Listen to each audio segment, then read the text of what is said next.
Welcome, everyone, to another episode of Real Estate Mogul MD. My name is Bob Bosick. I'm a retired C-suite executive, and I have the privilege of speaking with medical professionals, high-income earners, and investors. We're here today to share the real-world journeys along with the to-dos and, more importantly, the not-to-dos. I, myself, as well as all the rest of you, have the good fortune of having Dr. Rosado here to join us, a renowned physician, medical director, an author, a speaker. So we're very fortunate that you took the time to join us today. And I'd like to say welcome. How are you today? I am well. Thanks for asking. And I appreciate the invitation. Very good. So I like to start back in time a little bit about where you went to medical school and how you made that selection, and kind of at what age did you know you wanted to go to medical school? Wow. How long is this show? So I'll give you the Reader's Digest version for those listeners that are old enough to remember the Reader's Digest. Yes. So the story began when I was 3 years old. That's when I actually decided to be a physician. Wow. So if you purchase my book, Hope in Healing the Case for Cannabis, the story is in there. But I'll give you a brief synopsis. Prior to the age of 3, I was born in 1962. Back then, the person that brought you into this world was responsible for giving you your vaccines. And so from birth to the age of 2.5, I was getting vaccinated quite frequently. And I quickly learned the trajectory from my home to the doctor's office. And when we were about a block and a half away, and I started noticing certain things, and I've always been a visual learner, seeing things triggered the fear of what was happening or what was about to happen, and I would begin screaming. And I would get into the office, and it was just this constant, screaming and carrying on. And it got to the point where it disrupted the office so badly that the OBGYN told my mom, look, you're going to need to find somebody else because I can't deal with this in the office any longer. It's affecting my practice. People are complaining. And so my mom's like, okay, I completely understand. Who do you recommend? So he gave her the name of a pediatrician, Dr. Harry Romero. Again, in the Bronx. Well, we were in the Bronx. His office was in Manhattan. And so my mom then, speaking to family members and friends, mentioned the name if anyone had heard of him. Well, lo and behold, one of our family friends was second cousins with this pediatrician. So that kind of solidified that that's where we needed to go. My parents take me to this doctor's office. I'm between the age of 3 and 4-ish, somewhere in there, and get to his office because it's new. It's a new environment. I don't understand what's happening. Most physicians in New York City at that time would rent apartments. And so he was in an apartment. So we get there, and it's just a regular apartment home. We walk in, we're sitting in the living room area. We're walking then towards the back of the office. Again, I don't see anything that's triggered. No preconditioning for your little brain at the time. Until we get into the exam room. Right. There I see the exam table, I see the scale, I see the instruments. Now I'm going, okay, this is too close for comfort. I'm kind of being duped here. This is a 60-year-old speaking for a 4-year-old at the time. But I went along with it. I'm a little apprehensive, and I could feel that sense of apprehension. I sit on the table. He weighs me first, sitting me on the table. He's talking to my parents who are on either side of me. And then he comes at me with the otoscope to look in my mouth and my ears and a tongue depressor. Now, as I'm seeing the instruments, and he's I'm 4 years old. He, in my mind, is a towering man, right, with a very deep voice. So now I'm kind of intimidated a little bit by what's happening. And so the instinct, parental instinct, my parents reach over to grab me to hold me down. He says something interesting. He says, let him go. Now my brain goes, they're going to come and hold me, but he's telling them not to.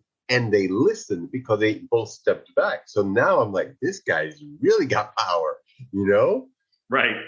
So he squats down. So now we're eye to eye. And he hands me his instruments and says, examine me. I'm like, what? And he's like, yeah, examine me. So he hands me the tools. I hold them. Now both my parents get in on it. And they're like, yeah, go ahead, examine the doctor. He's sick. You need to check him. I'm like, okay. So he opens his mouth. So I'm making like I know what I'm doing. Right. But right there, as Tony Robbins talks about, I got linked. I was linked with the tools. Yep. And I'm like, this is it. This is who and what I want to be. So from that point forward, I decided and said, I'm going to be a doctor. Terrific. Now, fast forward. Yep. Because I already knew that this is what I wanted to be at the age of 15, I took a course in high school to be a certified nurse's aide. So we're talking about 1978-ish, Yep. 77, 78. I took the course. It's a semester long, graduated from the course, took the exam, passed it. The following year at 16, I became a certified nurse's aide at a nursing home. Well, being the only male certified nurse's aide, guess what my job was? Yes. I was lifting everybody. Absolutely. You're the muscle. Lifting and rolling. That was it. And an opportunity presented itself at a local hospital to be a transportation orderly. And so I transferred over to that location, and I paid my way through the second half of my high school years. So my junior and senior years, I paid my tuition because it was a private school by working at this hospital. So I took care of that. Then I went on and became an EMT, then an EMT paramedic, then a heart cath lab technician or heart catheterization lab technician, then was involved in a severe automobile accident, sustained a severe injury, went to a chiropractor, was so impressed by his skills and his abilities to help me feel better in such a short span of time. I was pre-med. I then decided not to go to medical school and went to chiropractic school. Wow. Went to Life College in Marietta, Georgia, graduated, worked as a chiropractor for 5 years, got frustrated with the limited scope of practice, had one of these life-changing experiences with a patient where the conversation I had to have with her parents was, I'm a physician, but I'm not a medical physician. I'm a chiropractic physician, so I can't take care of your daughter the way she needs to be taken care of. And they're like, well, you're the only doctor we have.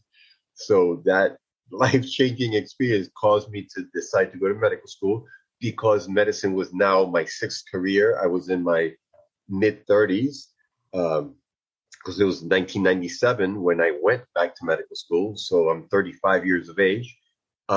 2 daughters, twins, that are a year and a half old. So now I've got a family of 4. I'm 35 years old, my 6th career. I'm applying to medical schools in the U.S., realizing how expensive it is to go to medical school in the U.S. Yep. And so I reached out to one of my favorite cousins who's a physician. She lives in Spain, and reached out to her and said, hey, this is my situation. This is what's going on. What do you recommend? And at that time, the talks were starting about the European Union. And so there was a lot of uncertainty. And her counsel was, you don't want to come to Spain because our economy is not that great. And once we do go into the European Union, we are one of the poorer countries in the union.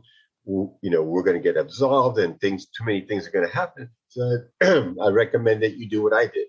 Go to medical school in the Dominican Republic, take your boards, excuse me, and the world's your oyster.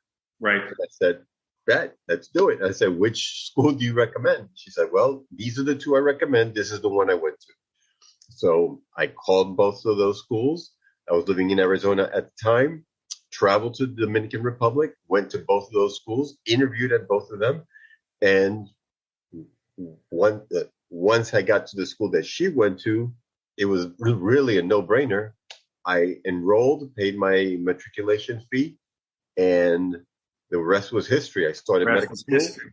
What an interesting story that you know, I liken it to in the medical field. If you were at a hospital, like you started with someone handing you the broom, right? And you at 16 years old, almost, you got handed a broom and really worked from the bottom and just learned every single phase and stage of hierarchy up into medical school and then a medical practice. I do know also, and I just want to say, there's a couple of similarities in my life in your story.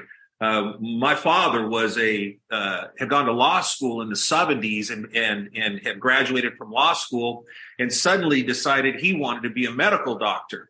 And so in the 70s, now back then, I think that the issue was there was age caps on going into medical school in the 70s. And I think it was at like 27 or something along those lines. And off he went out of the United States. And we went to Guadalajara, Mexico, to the Autónoma de Guadalajara. Yeah. And he went to medical school there and then came back to the United States. And we moved into the Los Angeles area. But I also can relate as a 30-plus something man with two children, actually 3 children at the time, going to law school and getting my law degree with children and working and going at nighttime. And it was, and I don't have to tell you, you look back in time and go, my goodness, how did we do it? Right. I mean, because then you're studying. You work all day, go to school at night, midnight you're studying, you get back up at 5 a.m, and this goes on for year after year after year. It's truly Groundhog Day. Oh my goodness, it was awful. But somehow we survive it. And so how long have you been out of residency now? Well, let's see, I graduated med school in 2001. My dream was to be a neurosurgeon. So okay. I completed my training in the Dominican Republic, did 1 year general surgery, and then was going to transfer to Royal College of London in England to continue the road to become a neurosurgeon. However, at the time, the mother of my children and I were separated, and the girls were 3.5 when we 2.5 when we separated, and 3.5 when we were divorced. And so, as a result of certain situations between their mother, the girls, and myself, I decided not to go across the pond, as they say, and did my training in the U.S. So I went to Puerto Rico, did my training there. Yep. And then have been practicing ever since. But within medical practice, I've delved into multiple areas, from conventional, traditional primary care medicine to bioidentical hormone replacement therapy to functional and regenerative medicine, providing services such as trigger point injections, platelet-rich plasma injections in the joints, stem cell injections in the joints, as well as the spine, joint mobilization, myofascial release with 2 chiropractors and an acupuncturist in the present office that I have. Mental health, traveling or moving into the psychedelic realm now, looking at the use of ketamine for their treatment-resistant depression, post-traumatic stress disorder, suicidal ideation. I was just reading an article today talking about it was a national carrier. It was just, and I'm seeing this almost monthly now, talking about how well hallucinogenics are working for depression, anxiety, and things of this nature. in getting a greater response than traditional pharmaceuticals, and that's really starting to be spread and become more common knowledge. Right, and that was that's the natural transition of what I've been doing from 2014 to present, which is medical cannabis. So I have been a medical cannabis recommending physician in the state of Florida, in conjunction with bioidentical hormone replacement therapy, the functional and regenerative medicine, and now the mental health side of things. Gotcha. What's the biggest challenge you faced? What'd you learn from it? What's your biggest challenge? The biggest challenge is the belief system that exists in this country, that if my insurance company doesn't pay for it, I don't want it. Right. And people choose to put their lives and their health in the hands of a system that's broken. Yep. Yep. That makes perfect sense. I've talked about this, frequently. It is broken. But go ahead. I apologize for interrupting. And so because of someone promoted or marketed the idea of a universal healthcare system, and and the sense of entitlement that goes along with that lie, because it's a lie. Yes. There is no universal healthcare system in this country. Right. There will never be a universal healthcare system in this country.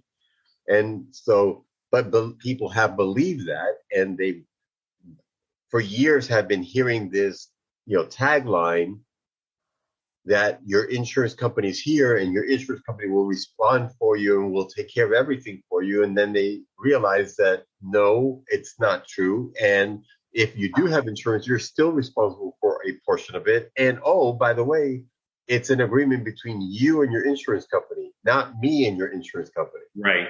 Yeah. It's interesting. If anybody is ever involved with a business that has anything to do with medical insurance billing and sends some billing into an insurance company, the battle that goes on to get the expected return for services that you would think or you assumed were promised. It's an interesting dynamic. So how do you overcome some of these objections and obstacles? What are you doing to circumvent that? I've gotten in a practice. I've gotten in a situation where it's cash only.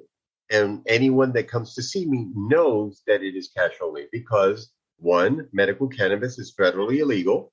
Yep. Because it is federally illegal, insurance companies will not pay or cover it for the visit and or the medication. Right. So people are coming in with the understanding that, it's cash because, that they can comprehend. It's federally illegal. Insurance companies are dictated by CMS, Centers for Medicare and Medicaid Services, federal. Okay, got it. With the functional and regenerative medicine, we let them know this is alternative medicine. Insurance companies rarely, if ever, pay for alternative medicines. Right. Maybe 12 visits a year for chiropractic care, 6 visits a year. But beyond that, no. So now they're coming in with more of that understanding. And these types of non-traditional Western medicine practices are becoming more acceptable. I can remember my father, as I said, he went to school in the 70s. He was really ahead of his time. I remember I got in a bad car accident as a teenager, and he did not hesitate in the late 70s to send me off to the chiropractor or to an acupuncturist or to look at Eastern medicine. So he was, he had